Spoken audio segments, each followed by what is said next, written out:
Hey, what's up, Planet Earth? Madison here, Gale Guitar and Madman Repair. I just wanted to post an update because it's been a while. I've just been slammed with repairs, and they come first. They pay the bills, and this is more of a passion project. Doing the builds and everything. I did have some time here and there to do some of the things that you've seen. Rounded the edges, routed out the pickup cavities, routed the tremolo cavity in the bridge, and I kind of just have it rough mocked up right here. Control cavity, and then location of the controls. So I didn't want to go into like super detail on that because you can go and see how to drill pickup cavities. And at this point, all I really have is a super strat with a veneer on it. So nothing that hasn't been done a million times before. A couple things. I mean, there's a couple things you can do. I mean, for the cavities, I drilled down with a Forstner bit and took out a lot of the wood before I routed it, just to save my router bit. I did reset this down about 3/16 of an inch, like his does. I went with his prototype design, which is the traditional Godo 2-post tremolo. This isn't the Godo. This is like a match of it made by WD Music, which I'm a dealer for, and it's all steel. I mean, it's a steel block, everything about it. So it's a really nice, really smooth, really well built bridge. So, and it's half the price of the Godo one too. So we're trying to go for the inexpensive alternative to the Guthrie Govan.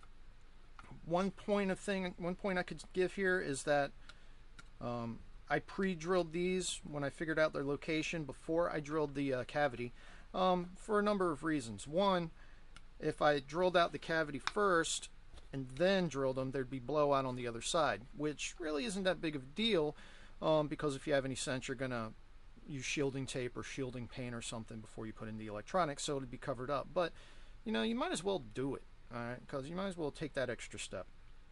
I also drilled them out because that gave me a location for my control cavity. Before, where I had it, it was too far back, and now I know that it needed to be a little bit forward, so I had to, so you can see where it was originally, and I had to move it forward.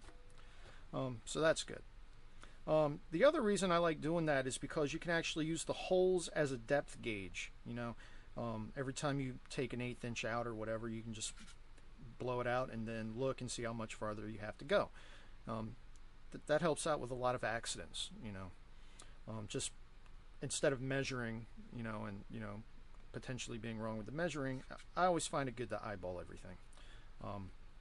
So that's it right there. I mean, this isn't anything that hasn't been done 1,000 times before, and a million videos showing how to do it. I have sanded the top down to 220, just kind of smooth it out, and I rounded the edges. I used like a 1/4 inch route just because if I did any more stratty, rounded edges, it would take away from the veneer and it would just not look that great. So that's the update as it is now. The next videos are going to be focusing on what makes the Guthrie, besides the fact that Guthrie's name's on it. It's going to be the rounded area right here on the neck heel. It's going to be the contour out right here for his easy access.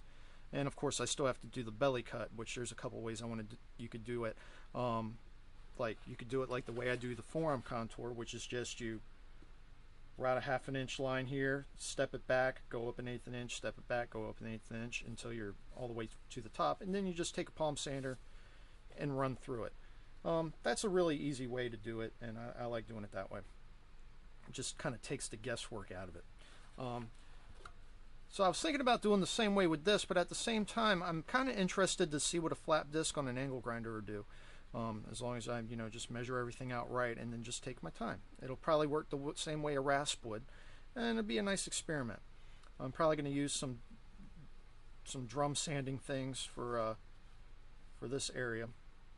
And then the other thing that'll be covered is mounting the Strat jack right here, which is a really important thing when you're doing this guitar.